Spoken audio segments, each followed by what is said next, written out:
sermon this morning is taken from 1 Corinthians, and this is the second chapter. This is a letter that Paul wrote to the Corinthians. He says, "Among the mature we do speak wisdom, though it is not a wisdom of this age or of the rulers of this age, who are doomed to perish. But we speak God's wisdom, secret and hidden, which God decreed before the ages for our glory. None of the rulers of this age understood this. For if they had, they would not have crucified the Lord. But as it is written, what no eye has seen, nor ear heard, nor the human heart conceived, what God has prepared for those who love God. These things God has revealed to us through the Spirit. For the Spirit searches everything, even the depths of God. For who among us knows what a person is, except the spirit of a person that is within? So also, no one comprehends what is truly God's, except the Spirit of God. Now, we have received not the spirit of the world, but the Spirit that is from God, so that we may understand the gifts bestowed on us by God. And we speak of these things in words not taught by human wisdom, but taught by the Spirit, interpreting spiritual things to those who are spiritual. Those who are unspiritual do not receive the gifts of God's Spirit, for they are considered foolishness to them, and they are unable to understand them because they are spiritually discerned. Those who are spiritual discern all things, and they are themselves subject to no one else's scrutiny. For who has known the mind of God as to instruct God? But we have the mind of Christ." About 20 years ago, when I worked at a restaurant in Monterey, California. And one of the things that stuck with me about the owner of the restaurant is he taught about decorum. And I probably had heard the word, but I didn't really know what it meant. But he described it as, the atmosphere that you create that is conducive to the experience that you wish your clientele to have. Which meant the quality of the tables and the tablecloths and the way that if our shirts were pressed and we wore ties and the food came out and it came out on time and the plate was properly wiped and all the items were assembled in a way that looked really impressive. And he was really focused on, I want to create a decorum that is conducive to people having an experience. What's possible in an environment like that is, for example, let's say people are out on a date, and it's the early phases of their relating. And so the environment says, wow, this is kind of special. People are paying attention. People are trying to make this a really beautiful environment. And so that tends to elicit a certain type of feeling.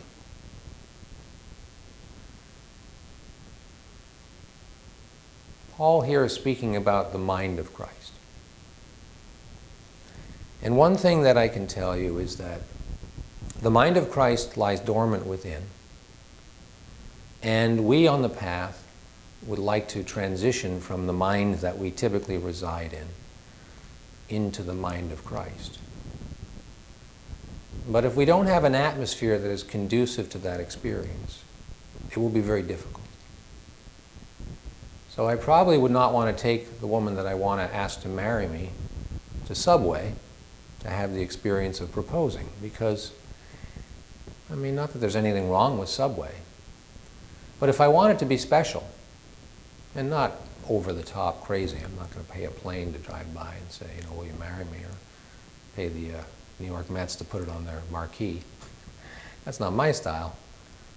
But I would like the experience to be memorable, and I would like the person I'm proposing to be in an environment that connects them to love.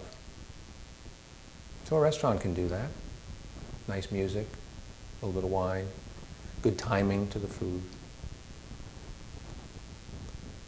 So here we are, beginning to study the mind and recognizing that there are different levels of the mind.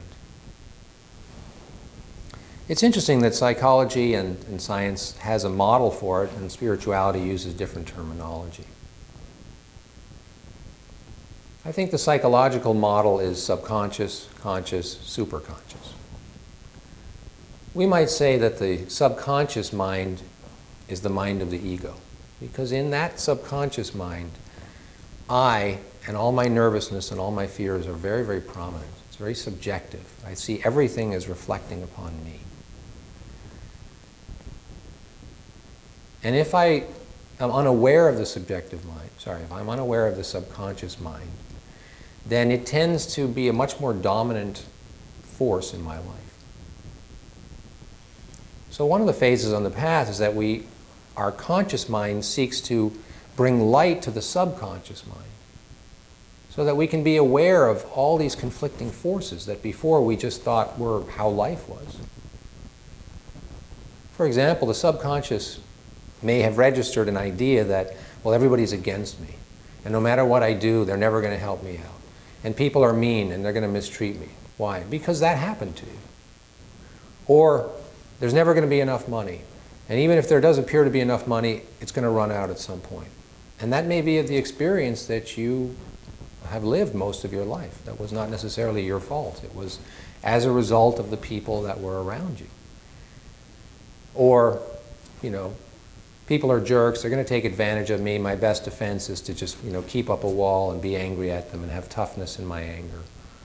Or be super aloof, and in that aloofness, nobody can really get to know me, and nobody... See, these are all subjective ideas based in our experience to help us cope with the difficulty that we face. I want you to move through the world understanding that people are mostly driven by these subconscious ideas. And that helps you to be compassionate, because these ideas have some truth. They have the truth in the sense that this has been my experience. I was very badly abused by people who should have trusted me. So therefore, I may go through life always wondering, when is somebody going to be untrustworthy? I'm just waiting for it to happen. So that's a subjective, subconscious mind activity.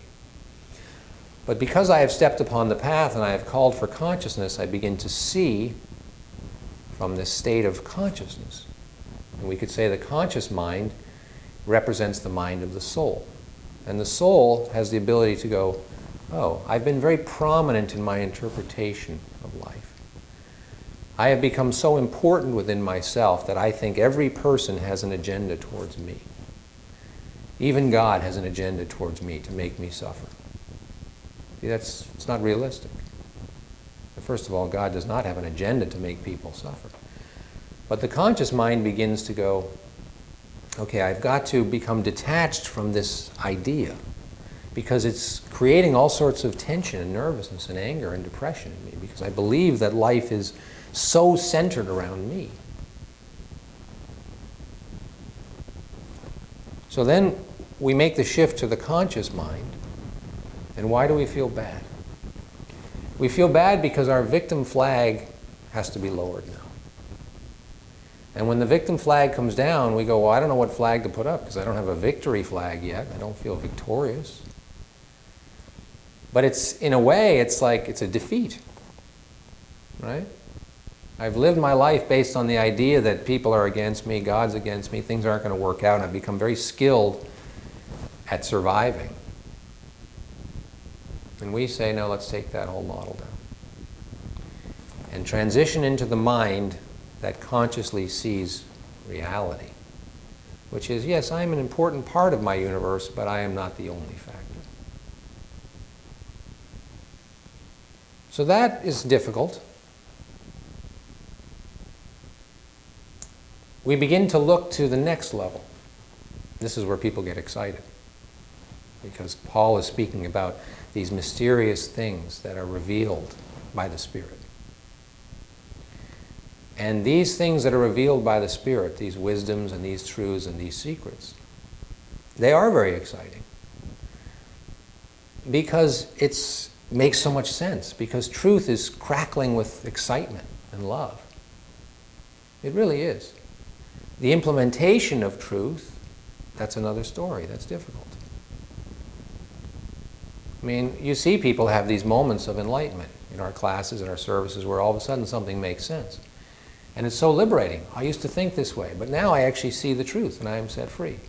Right, and then I try to bring that new truth into my life, and the world resists, because the world is committed to maintaining that subconscious mind ego focus, because they have not yet had the awakening. So then parts of us go, well, what am I going to do here? Am I going to be a martyr for the truth? We don't like the term martyr. I don't like it. I'd like to encourage you to sacrifice that which you believe you are entitled to and take on the flag of victory. You know, walk with it. Let go of the victim flag and pick up the flag of victory, because you can see victory. You may not live it yet completely, but the law of assumption says if I begin to act as though victory is mine, it will eventually be mine. That is true.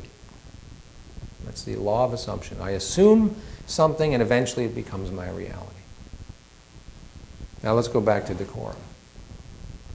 In order for the mind of Christ to reveal its wisdom to you, you must set up an environment to make this conducive.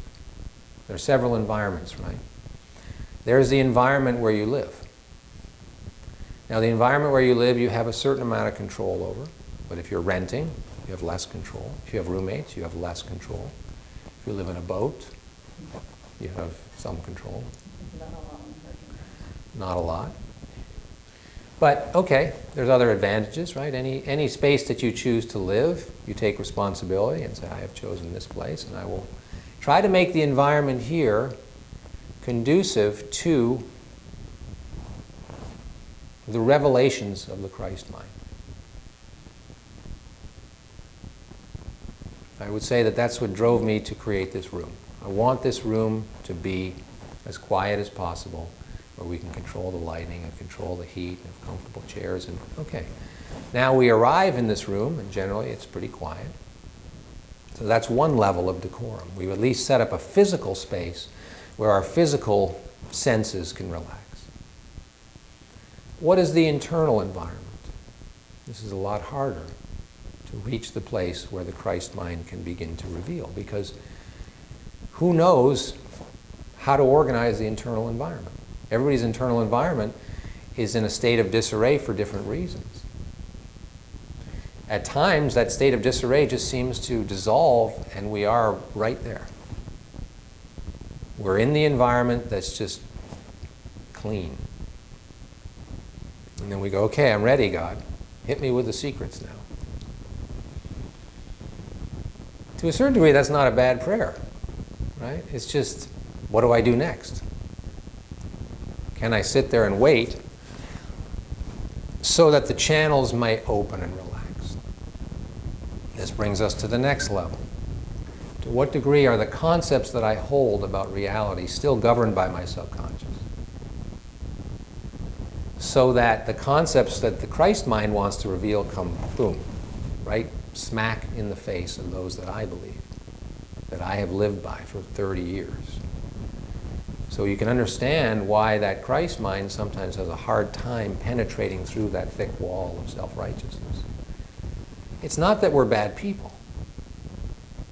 It's that we have chosen to live certain ways because it's kept us safe, protected us. So we try to create an environment that is no longer about fear, but it is about love. We have to have faith that something loves me and is protecting me, rather than my concepts about how life is about victimhood and how there's never enough and everybody's going to treat you badly. Some people are going to treat you badly. And there may be times where you go like, well, I'm running a little short, so I need to do something. So we can't just dismiss the whole subconscious mind, because the human being is intelligent. So some of those subconscious ideas, or all of them, were based in some kernels of truth. So we want to sift through, and we want to keep the wheat of those kernels and say, this is good stuff. But all of this falsity, we want to throw it in the fire. That process, how long does it take? A long time, actually. So you have to have stamina. You have to have a pretty strong drive to keep going. Because the world does not really want you to succeed, believe it or not. The more that you succeed, the more pressure you put upon the world. People start to go, oh my God, there's never enough, everybody's a jerk. And you're like, that's not actually true. They're like, get the hell out of my space. It's totally true. Look, I got this example, this example, this example. It always works out that way. What did Paul say? He says, those who are not spiritual cannot discern past a certain point because these ideas are foolishness to them. You know, somebody goes, well, if you're going to work on Wall Street, you got to be a jerk because that's the only way you're going to succeed. And somebody says, well, actually, what happens if you actually did what you're supposed to do, which is be a shepherd for people's money and help them multiply their money? Well, yeah, of course we're going to say that to people, but that's not actually how it works. But what if you did that? Well, that would be complete foolishness. You'd make a fraction of the money, and you'd reveal that the Wall Street is completely corrupt. Right? So you can see why it's foolishness to those who do not want spiritual discernment. Because then they go like, wow, what have I done? I worked the last 5 years to get to this level of my Wall Street job, and then somebody walks in and goes like, you know, you're just perpetuating corruption. And if I listen to that, my whole world falls apart. The destruction of the temple, yes, this is what we want. We want it. Probably Mr. Wall Street may not be ready for it. If he set himself up with an apartment that's, you know, $7,500 a month, and you've got to pay $5,000 or $500 a month for his car parking, and, you know, he can't just walk away from that. So he finds your ideas foolish. Now we have that same mechanism operating within us. We have Mr. Wall Street in there. It's going like, I don't know if I want to change all of this stuff. Here we go. You're not going to win, buddy. Time's up for you. I don't want to be this person anymore. If that's where you're at. Again, we're going to create the environment within to allow for this transition to happen. So that if we do hear from God, the Spirit reveals to us the foolishness of some of our ideas, we can hear them. The challenge is, am I going to implement them or am I going to resist them? And that's hard stuff. But God gives us the choice. That's the beautiful thing. That's the love right there. God does not say, now that you see the truth, you must act upon it. No, God says, do you see the truth? And you say, yes. It will set you free. I got to get back to you on that part. I understand. So in conclusion, when you start to become involved in the mystical, you need an environment that you can go to several times a week that is really conducive to this inner work. So we have our service and our class on Wednesday, and we have a couple of communions and then a couple other things. Because we're creating that environment, that consciousness, and you begin to get to know it. And you begin to get faith and trust that it's actually a real thing. And then you retreat back and you meditate on Monday or Tuesday or whatever when you're not here. And you strive to create that environment that you felt over there or over here. And that's, you know, that's a labor of love. That's not easy. So don't be hard on yourselves. It's a continual, consistent effort. And again, you're not building a house that you know exactly what the steps are. You are navigating internally to try to create an internal space that is conducive to the mysteries and spiritual truths of God to reveal themselves to you. So it's a very unknown territory, and I want to encourage you to be patient, to persist, to share your experiences with the priest so that you can get feedback, so that you know you're on the right track. And then to have the courage to act upon the truths that are given to you and see what happens.